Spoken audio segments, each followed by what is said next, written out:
अमेरिकी magazine time ने Donald Trump को पर्सन ऑफ द ईयर चुना है। ट्रंप यूएस के प्रेसिडेंट इलेक्ट हैं, राष्ट्रपति बन जाएंगे, चुन तो लिए ही गए हैं। उनका दूसरा कार्यकाल जनवरी 2025 में शुरू होगा। टाइम ने उन्हें चुनते हुए लिखा कि ट्रंप का जैसा राजनीतिक पुनर्जन्म हुआ है, अमेरिका के इतिहास में उसका दूसरा उदाहरण नहीं मिलता है। वैसे ट्रंप को दूसरी बार इस खिताब के लिए चुना गया है। पिछली दफा 2016 में भी ऐसा ही हुआ था, उस समय भी वो प्रेसिडेंट इलेक्ट ही थे। आज हम जानेंगे कि time person of the year का इतिहास क्या है और इस बार ट्रंप को ही क्यों चुना गया। नमस्ते, मैं हूं निखिल और आप खबरगांव का खास कार्यक्रम राजदूत देख रहे हैं। Adolf Hitler, Mahatma Gandhi, Xi Jinping, Jeff Bezos और अरब स्प्रिंग के प्रदर्शनकारियों में कॉमन क्या? ये सब कभी न कभी time person of the year रहे हैं। टाइम दुनिया की सबसे पुरानी और प्रतिष्ठित न्यूज मैगजीन्स में से एक है। पहला एडिशन मार्च 1923 में पब्लिश हुआ था इसका, लेकिन पर्सन ऑफ द ईयर की शुरुआत 1928 में हुई, 5 साल बाद। ये शुरुआत एक तरह से आप कह सकते हैं एक्सीडेंटली थी। दरअसल टाइम के एडिटर्स 1928 के साल का पहला अंक निकालने की तब कर रहे थे तैयारी, लेकिन उन्हें कवर के लायक कोई शख्सियत मिल नहीं रही थी। उस समय वो हफ्ते में सबसे ज्यादा चर्चित व्यक्ति को कवर पर छाप देते थे। जब सूखा पड़ा तो किसी ने सुझाव दिया कि हफ्ते के बजाय साल की ही कोई हस्ती आप देख लीजिए। एडिटर्स को बात जची और उन्होंने खंगाला तो उन्हें मिला पहला और सबसे सटीक नाम, चार्ल्स ऑगस्टस लिंडबर्ग। उन्होंने मई 1927 में 33.5 घंटे में न्यूयॉर्क से पेरिस की पहली नॉन स्टॉप उड़ान भरी थी और ये उस दौर में एक ऐतिहासिक कारनामा था। लेकिन टाइम ने उन्हें अपने कवर पर छापा नहीं, इसकी भरपाई उन्होंने लिंडबर्ग को मैन ऑफ द ईयर बना करके की। यहाँ पर ध्यान देने वाली बात यह है कि 1999 तक टाइम मैगजीन मैन या विमेन ऑफ द ईयर घोषित किया करती थी। उसके बाद उन्होंने टाइटल बदलकर पर्सन ऑफ द ईयर किया। जैसे जैसे समाज बदलता है, पॉलिटिक्स चेंज होती है, टाइटल्स भी चेंज होते हैं। बहरहाल 1927 में शुरू हुआ सिलसिला आज तक जारी तो है ही। अब क्राइटेरिया बताते हैं कि कौन बन सकता है पर्सन ऑफ द ईयर। क्या आप भी बन सकते हैं? कोई व्यक्ति या समूह जिसने एक साल में अच्छी या बुरी वजहों से खबरों और हमारी जिंदगियों को सबसे ज्यादा प्रभावित किया हो। जरूरी नहीं कि आप एक नायक ही हो, खलनायक होने से भी काम चल जाएगा। रूल सिंपल है, लेकिन इसे लेकर विवाद भी होते रहे, क्योंकि इसी रूल के तहत तानाशाहों को भी पर्सन ऑफ द ईयर चुना गया। जैसे 1938 में एडोल्फ हिटलर को, 1939 और 1942 में जोसेफ स्टालिन को भी तब मैन ऑफ द ईयर चुना गया था। आज के हिसाब से बोलेंगे पर्सन ऑफ द ईयर। कुछ और चर्चित नाम बताते हैं। 1936 में पहली बार टाइम ने वुमन ऑफ द ईयर का खिताब दिया। उस साल वॉलिस वॉरफील्ड सिम्पसन को यह खिताब मिला था। सिम्पसन यूएस की रहने वाली थी और उन्हें ग्रेट ब्रिटेन के राजा एडवर्ड अष्टम से प्यार था। जब एडवर्ड ने शादी का प्रस्ताव दिया, पूरे ब्रिटेन में हंगामा मच गया। जिन्होंने क्राउन देखा उनको कहानी पता है। उन्हें फैसला बदलने के लिए कहा गया, मगर एडवर्ड ने राजपाट ही छोड़ दिया, एब्डिकेट किया और उन्होंने कहा कि जिस महिला से मैं प्यार करता हूं उसके बिना मैं राजा का कर्तव्य नहीं निभा पाऊंगा। वो स्वेच्छा से गद्दी छोड़ने वाले ग्रेट ब्रिटेन के पहले राजा बने और जिसके लिए उन्होंने ये काम किया, उनकी प्रेमिका, उससे टाइम ने माना वुमन ऑफ द ईयर। 1949 में विंस्टन चर्चिल को man of the half century चुना गया। चर्चिल 1940 से 1945 और 1951 से 1955 तक ब्रिटेन के प्रधानमंत्री रहे। ब्रिटेन ने उन्हीं की लीडरशिप में, आप जानते ही हैं, दूसरा विश्व युद्ध जीता था। 1957 में मैन ऑफ द ईयर बने सोवियत संघ के लीडर निकिता क्रुश्चेव। उस साल सोवियत संघ ने पहला आर्टिफिशियल सैटेलाइट यानी कि स्पुतनिक 1 लॉन्च किया था। 1972 में हेनरी किसिंजर को खिताब दिया गया।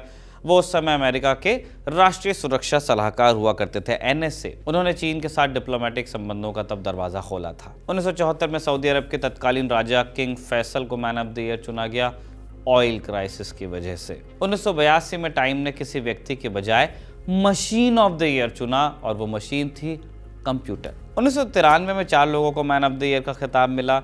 उन्हें पीस मेकर्स का दर्जा दिया गया। ये लोग थे इजराइल के प्रधानमंत्री इश्ताक रबिन, फिलिस्तीन लिबरेशन ऑर्गेनाइजेशन पीएलओ के मुखिया यासिर अराफात। इन दोनों ने ऑस्लो अकॉर्ड्स पर दस्तखत किए थे। इसके तहत इजराइल फिलिस्तीन विवाद सुलझाने का एक खाका तैयार हुआ, लेकिन सफल नहीं हुआ। बाकी 2 लोग थे साउथ अफ्रीका के नेल्सन मंडेला और एफडब्ल्यू डे क्लार्क। इन दोनों की भूमिका रंग भेद के खात्मे में थी। 2011 में मिडिल ईस्ट में अरब स्प्रिंग का बोलबाला रहा। टाइम ने उस बरस प्रोटेस्टर्स को ही पर्सन ऑफ द ईयर घोषित किया था और इस तरह 2014 में इबोला फाइटर्स को यह खिताब मिला था। क्या किसी भारतीय को टाइम ने चुना? 1930 में Mahatma Gandhi man of the year बने थे। वो Time person of the year बनने वाले पहले और इकलौते भारतीय हैं। अब ट्रंप की बात करते हैं। उन्हीं को 2024 का पर्सन ऑफ द ईयर क्यों चुना गया, तो टाइम ने कारण भी दिया। उन्होंने लिखा है, समयांतर में पर्सन ऑफ द ईयर की फ्रेंचाइजी में लगातार बदलाव देखने को मिले। वर्ल्ड वॉर्स के बीच की दुनिया जिसे महात्मा गांधी और वॉलिस सिम्पसन जैसे लोगों ने परिभाषित किया, वहां से लेकर 21वीं सदी की शुरुआत तक, जब तकनीकी क्रांति की वजह से जबरदस्त परिवर्तन हुए, इस दौरान अमेरिकन प्रेसिडेंसी काफी इवॉल्व हुई है, लेकिन इसका प्रभाव कभी कम नहीं हुआ। आज हम लोक लुभावनवाद, पॉपुलिज्म का उभार देख रहे हैं। उन संस्थाओं में भरोसा कम हुआ है लोगों का जिन्होंने पिछली सदी में लाज बचाकर रखी, और उस तथ्य का भी ह्रास हुआ कि उदारवादी मूल्य लोगों की जिंदगी बेहतर बना सकते हैं। ट्रंप इसके एजेंट भी हैं और उन्हें इसका लाभ भी हुआ। ऐतिहासिक वापसी, once in generation political realignment, American presidency को नया स्वरूप देने और दुनिया में अमेरिका की भूमिका में आमूल चूल परिवर्तन लाने के लिए डोनाल्ड ट्रंप 2024 के भी time person of the year हैं। टाइम ने इसके अलावा ट्रंप के साथ एक लंबी बातचीत भी की है। इसमें उन्होंने अपनी सरकार के प्लान और वैश्विक मुद्दों पर विस्तार से राय रखी है। यूक्रेन के मुद्दे पर ट्रंप ने कहा कि हम यूक्रेन को अकेला नहीं छोड़ेंगे, लेकिन मैं एक समझौते पर पहुंचना चाहता हूं। गाजा पर ट्रंप बोले, मिडिल ईस्ट की समस्या रूस यूक्रेन जंग की तुलना में काफी छोटी है। नेतन्याहू ये जानते हैं कि मैं जंग खत्म करना चाहता हूं। जब उनसे पूछा गया कि क्या वो नेतन्याहू पर भरोसा करते हैं, तो इस पर ट्रंप ने कहा कि मैं किसी पर भरोसा नहीं करता। ये चैप्टर यहीं तक। अब कुछ बोनस खबरें आपको अपडेट्स बता देते हैं। पहली खबर रूस से है। भारत और रूस के बीच अब तक की सबसे बड़ी ऑयल डील हो गई है। डील के तहत रूस की सरकारी कंपनी रोसनेफ्ट अगले 10 साल तक हर रोज रिलायंस को 5 लाख बैरल कच्चे तेल की सप्लाई करेगी। इस सौदे में सालाना लगभग 1,20,000 करोड़ रुपए का खर्च होगा। फरवरी 2022 में रूस ने यूक्रेन पर हमला किया। इसके बाद वेस्ट ने रूस के कच्चे तेल पर प्रतिबंध लगा दिया, लेकिन भारत ने ऐसा नहीं किया। पश्चिमी देशों के दबाव के बावजूद भारत ने रूस से न सिर्फ तेल खरीदना जारी रखा, बल्कि उसकी मात्रा को बहुत बढ़ा दिया। आज के समय में भारत रूस से सबसे बड़ी मात्रा में कच्चा तेल अपना खरीदता है। पहले हम मिडिल ईस्ट से लेके आते थे। रोसनेफ्ट रिलायंस डील एक ऐसे समय में हुई है जब रूस के राष्ट्रपति व्लादिमीर पुतिन का भारत आने का कार्यक्रम बन रहा है। जनरली बड़े लीडर जब आते हैं तो उससे पहले इस तरह की डील साइन होती भी है।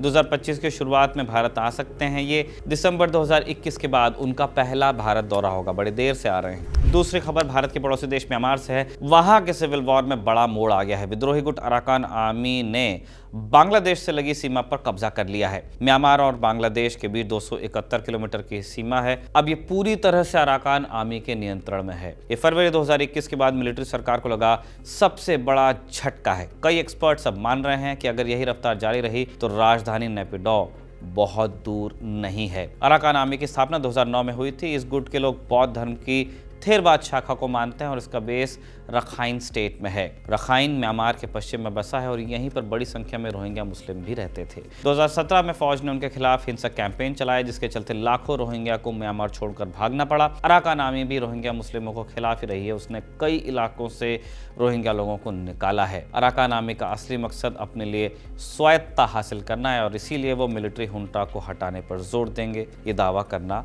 मुश्किल है। तीसरी खबर यूएस से है।